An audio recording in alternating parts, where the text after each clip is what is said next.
If you can't get beyond your body, and your attention is on your body, then you're matter trying to change matter. If you're thinking about your cell phone and your partner or your kids, or none of these are bad, but if you can't get beyond them, they own you. If you're thinking about how much time it's going to take or how much time the meditation is going, you haven't dissociated from the very world of three-dimensional reality to create something differently with. So that process of overcoming ourselves, that process of overcoming is the process of becoming.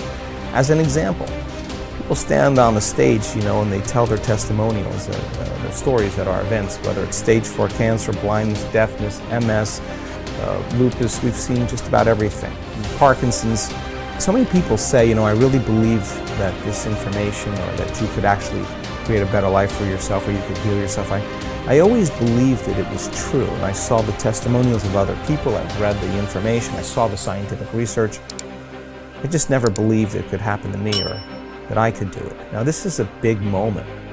This is the moment you come out of the bleachers and you get on a playing field, because in order for that person to prove that their mind can affect their body, they would have to show up every day and do the work.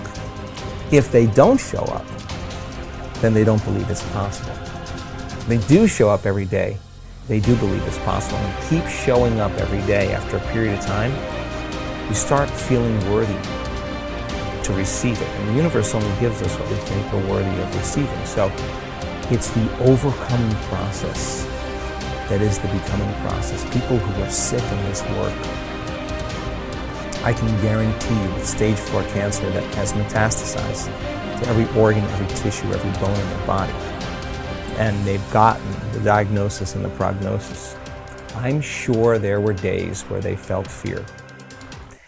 And they had to make one of two choices, to either do the work or surrender to fear. And they showed up that day, and they overcame their fear a little bit more and surrendered to love. That's a victory. There were days where I'm certain they didn't feel good. They didn't feel physically good, and I know that it was probably hard for them to think greater than how they felt. They couldn't do that if they were still their body. They would have to get beyond their body in order to change, and they showed up that day and they overcame their body a little bit more. And I'm sure there were days where they had self-doubt. In fact, many of them, their disease got worse before it got better, and they could have easily listened to their family and to the voice in their head that said it's not working. But they showed up anyway, and they did the work, and they overcame their doubt that day. And I know there were days where they thought they didn't have enough time because they had children and work and all kinds of obligations, but they made time. And it was the overcoming that actually created the becoming. And so they weren't visualizing anything. They weren't affirming anything. They were changing. Now, many of them would have a great meditation, get up feeling wonderful, feeling like connected to the emotions of their future, and their sleeping patterns got better, had more energy, their pain diminished, but their blood values and their scans were still the same. They didn't say, oh, well, I kind of got a little bit better, but this doesn't work. That would be the old self, returning back to the old personality. They were more concerned about what they still had to change about themselves in order for their health to change. So they realized that many of them, 1 hour of meditation and feeling wonderful, and then spending 15 hours of your remaining day reacting and responding to everyone and everything in your life and believing those thoughts that are just hardwired programs in the brain and acting and behaving like the old self. Genes aren't going to change that way, so all of a sudden now it became practical. I got to get so good at doing this with my eyes closed. I got to do it with my eyes open. Now, this is the big game, because you got to be able to self-regulate. And so what became very practical to them is, now I'm going to rehearse how I'm going to be on the Zoom call. Now I'm going to rehearse how I'm going to be with my children, how I'm going to be with my ex. I'm going to monitor my responses. There's got to be a better way to be. Now the game becomes very real, right? And then they review at the end of the day, when did I fall from grace? When did I lose it? When did I go unconscious? Tomorrow's another lifetime. Tomorrow's when I didn't fail, I just went unconscious. Okay, tomorrow I'm gonna just work on that one thing. So now they're really working on the process of transformation. It's no longer about their health condition. They're not focused on their health condition. They're focused on change, right? And nothing changes in our life until we change. So when you hear those stories and the person has to really overcome their belief that this could work for everybody else, they just never believed it could work for me. When they get really super aware that the game is about change, and they got to get really good at doing it with their eyes open, and they have to monitor their responses to everyone and everything in their life, because if they don't, the response is actually weakening the organism.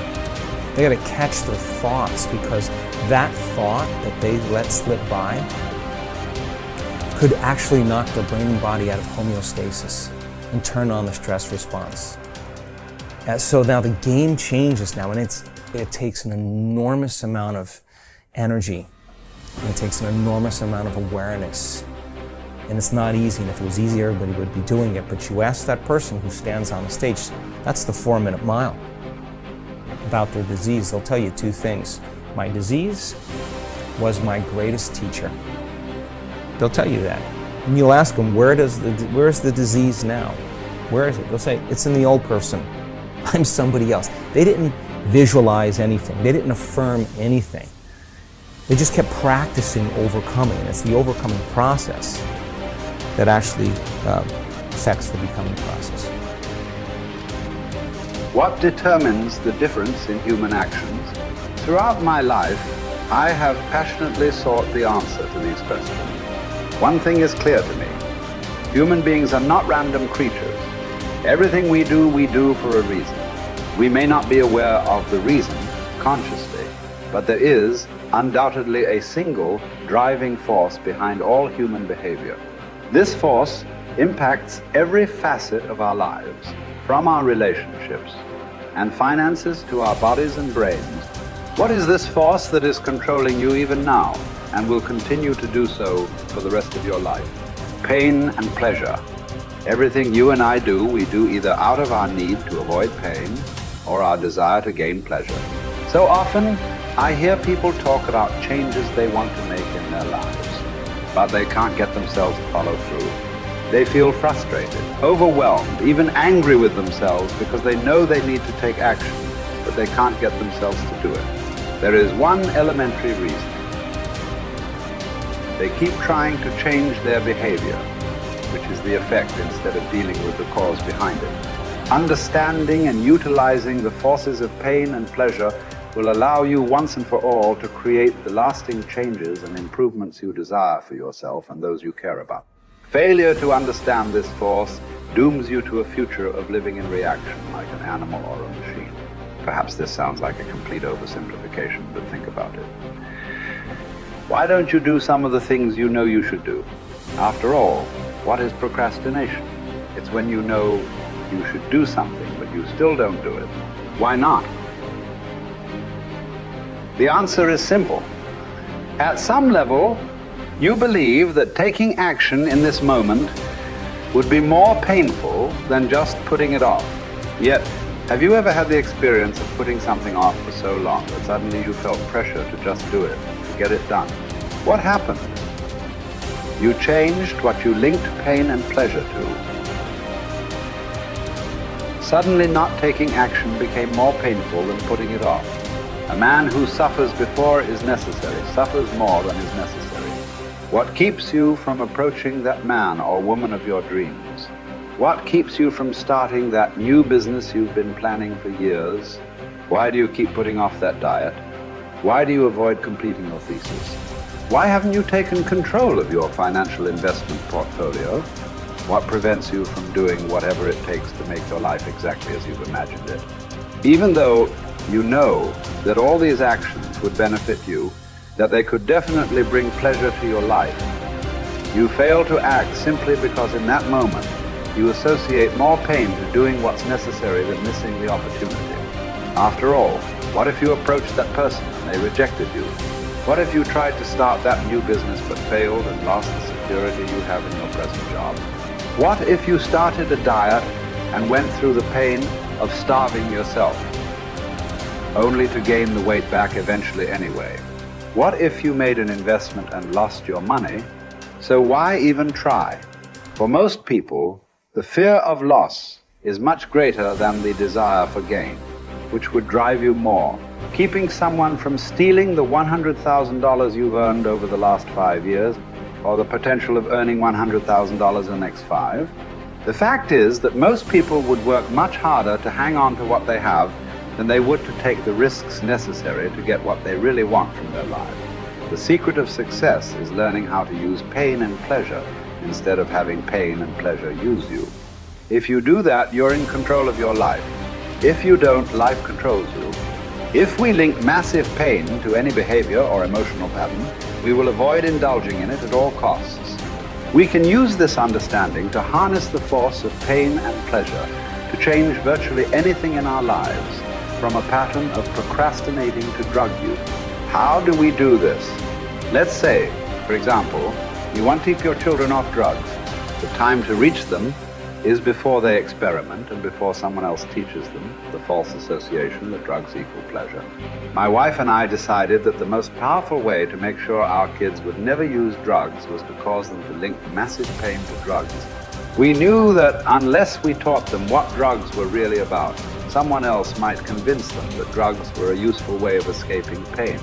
If we fail to direct our own associations to pain and pleasure, we're living no better than animals or machines, continually reacting to our environment, allowing whatever comes up next to determine the direction and quality of our lives. Our behavior, both conscious and unconscious, has been rigged by pain and pleasure from so many sources.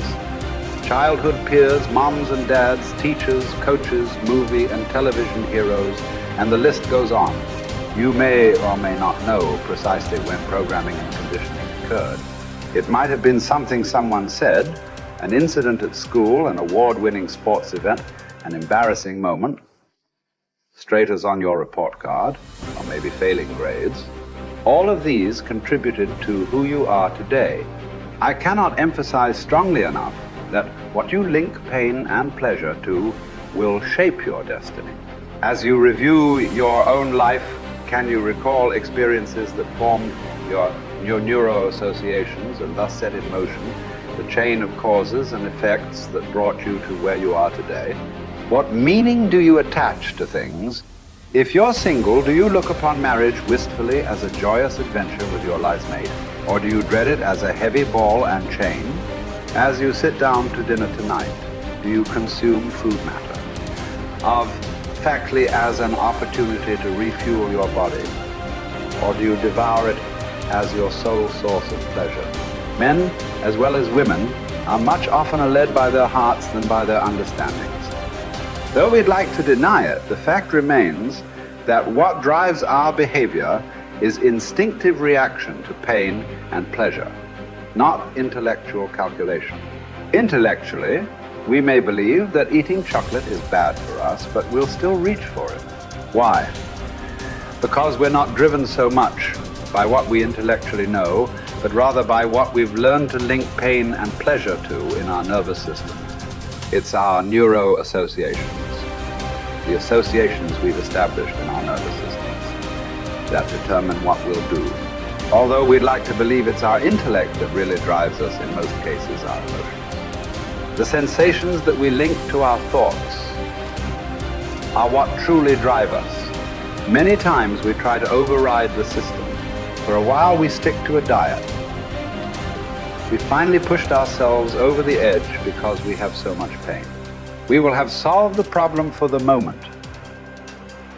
But if we haven't eliminated the cause of the problem, it will resurface.